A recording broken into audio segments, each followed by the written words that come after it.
Good Sunday morning to you here on Atlanta News First Plus. I am First Alert meteorologist Isaac Williams here. It is a First Alert weather day today, not for rain and storms like yesterday. It is for the return of cold. We are looking at a near 40 to 50 degree swing from Friday's 80-degree day into today, tonight, tomorrow. We're in for a pretty shocking cold snap if you're not ready and you hadn't stepped outside yet. It is a pretty brutal, relatively speaking, day with the cold. Temperatures will not be getting out of the 40s for most of us today, and then we're going down for wind chills tonight in the teens and possibly some single digits. But hey, in the Midtown skyline today and this morning, there's not a cloud in the sky.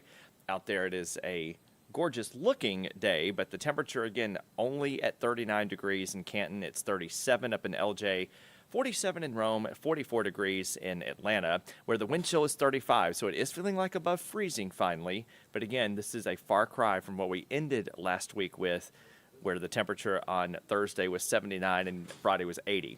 The wind chill in Gainesville is 35, Covington's wind chill 37, and Canton's wind chill this morning is below freezing at 30 degrees. Here's why. The wind speed is sustained at the airport at 24 miles per hour. Elsewhere, we're seeing winds of about 5 to 15 sustained, with wind gusts upwards of 30 plus miles per hour, and that's the big thing on the wind speed here. So the wind gusts up at the Atlanta airport now is 36 miles per hour. And keep in mind the airfield, of course, is more open. There's less friction, so the winds are able to kind of gust a little higher there. But still, it is going to be a very breezy and gusty afternoon. There is a wind advisory in effect for all of North Georgia until this evening around 7 o'clock. So the rest of the afternoon here, temperatures will be in the mid-40s.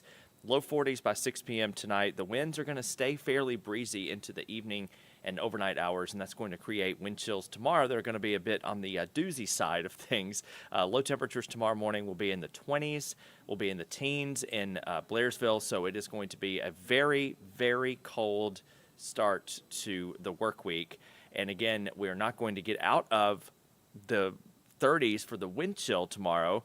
May not even get above freezing, and here's why. Tomorrow's high temperature at 41, but the winds are going to be gusting between 20 and 25 miles per hour for most of the day. So again, the wind chill itself is going to be in the 30s, maybe even some upper 20s in spots. So it is going to be very brutal to start the day, and then Monday night, we're going to see the winds actually relax. It's going to be probably the coldest air temperature at 25 degrees, and then by Tuesday, we're going to see a rebound into the 50s, but still fairly chilly.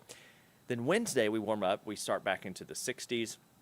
So this cold snap really lasts through this afternoon, tonight, Monday, into Tuesday morning. Then we see a rebound, and by next Thursday, we see widespread rain return. That is our next First Alert weather day for rain returning Thursday afternoon and Thursday evening. Right now, the timing is looking to be kind of on that second half of the day. And here's a First Alert Futurecast. A couple of showers out there during the morning hours of Thursday, followed by an increase in rain coverage and intensity for Thursday afternoon and Thursday night. So we're still about 4 to 5 days away, but morning plans probably won't be impacted much, but afternoon and evening plans look like they will be impacted for Thursday and for Thursday night in particular. So we will see most of this, though, clear out by Friday morning, which is some good news. We'll see, at worst, a couple of showers maybe linger through daybreak on Friday, but it does look like this system will clear out nicely. After that, though, the temperatures don't drop much. In fact, we're looking at highs in the 60s beyond Thursday. So behind Thursday's system, we will not see a big drop in temperature like we saw today and last night. So that's some good news. Again, still going to be fairly mild. I want to talk about the blizzard really quickly up in the Northeast. Travel already being impacted. Of course, we have no local issues here in Georgia, but planes coming from, if you're trying to get up to New England, it's going to be a very rough go. The low-pressure system actually is just now spinning up, and it's going to be spreading extremely heavy snow into all of the populated areas of the Northeast, the I-95 corridor from Philly to New York to Boston, and anywhere in between, we'll be seeing quite a bit of snow. In fact, all of New Jersey in a blizzard warning, Philly in a blizzard warning, New York City in a blizzard warning, Long Island, Hartford, Connecticut, up through most of Massachusetts, including Boston, in a blizzard warning. And we're looking at extremely high snow totals and very high wind gust potential as well. Here's a look at Futurecast this evening. Things really go downhill for the nation's capital and then spread across the Philly and New York City area overnight into Monday. We're going to see this area of low pressure kind of be near perfectly placed to bring all of the population centers up there. Quite a bit of snow throughout the day tonight, really tonight through most of the day tomorrow. And when you look at snow totals, this is just one model here, but they are going to be adding up certainly into the double digits. But how about 16 inches of snow in Philly, potentially 20 inches of snow in New York City, and at least a foot in Boston, if not more. So this is going to be a very, very significant system tonight and tomorrow. And again, already hearing a lot of travel issues, and just plan on like basically no travel to the Northeast big cities the next couple days. Here locally, again, we have a first alert weather day today for the return of the cold, and then the next first alert weather day is next Thursday.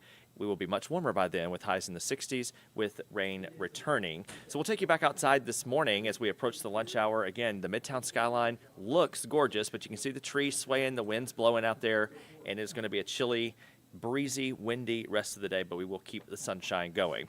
Here with me now is Megan Packer, of course, and we will have the very latest on what is making news across North Georgia and the U.S. Megan?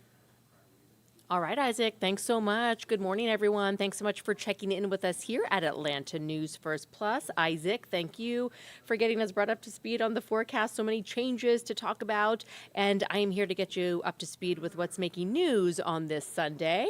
A very busy day, including we'll talk about Team USA fans celebrating right now after a big hockey win. So let's talk about what's happening right now, including some confusion when it comes to what's happening at airports across the country. I'm talking about with TSA PreCheck. So what we can tell you at this point is that the Department of Homeland Security announced that they would be suspending TSA PreCheck and global entry because of the partial government shutdown that's been in place.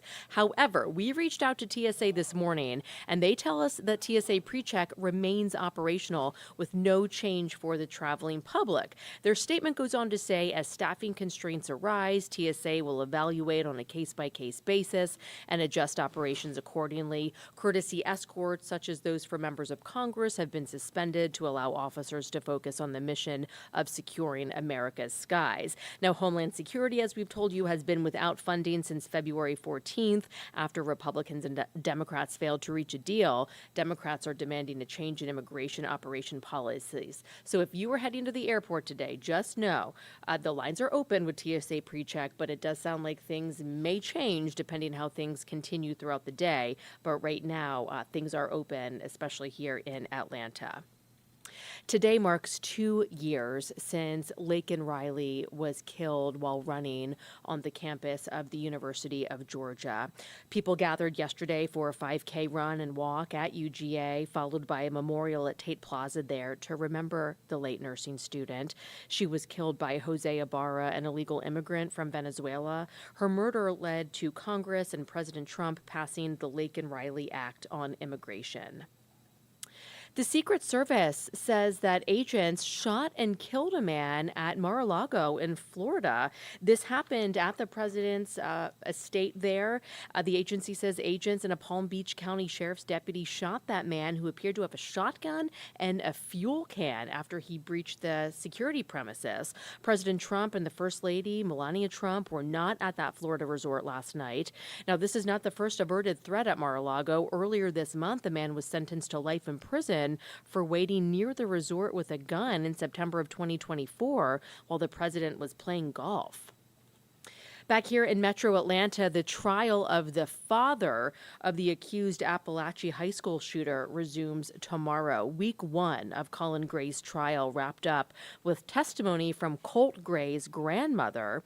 Colin Gray, the father, is accused of giving his son the gun used in that deadly mass school shooting in Barrow County that killed 2 students and 2 teachers and injured 9 others. You can watch extensive coverage of the trial right here on Atlanta News First Plus as it continues tomorrow.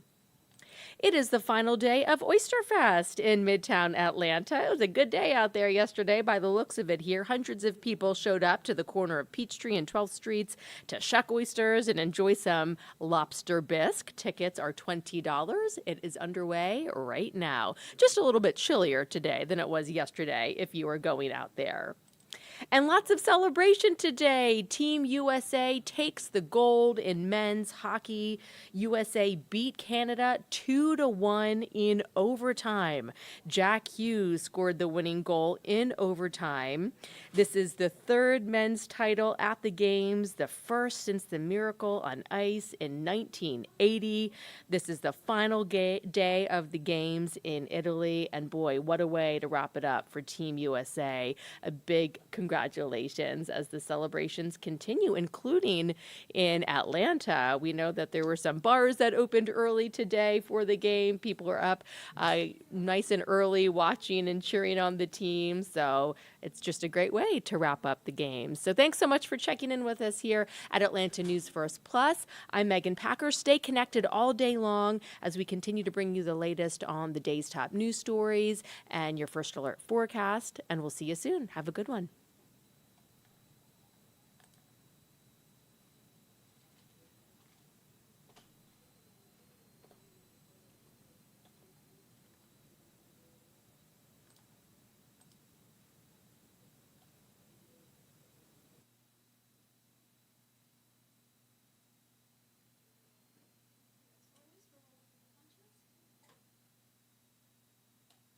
So I hit CT on stream to end again, No, you can turn that off.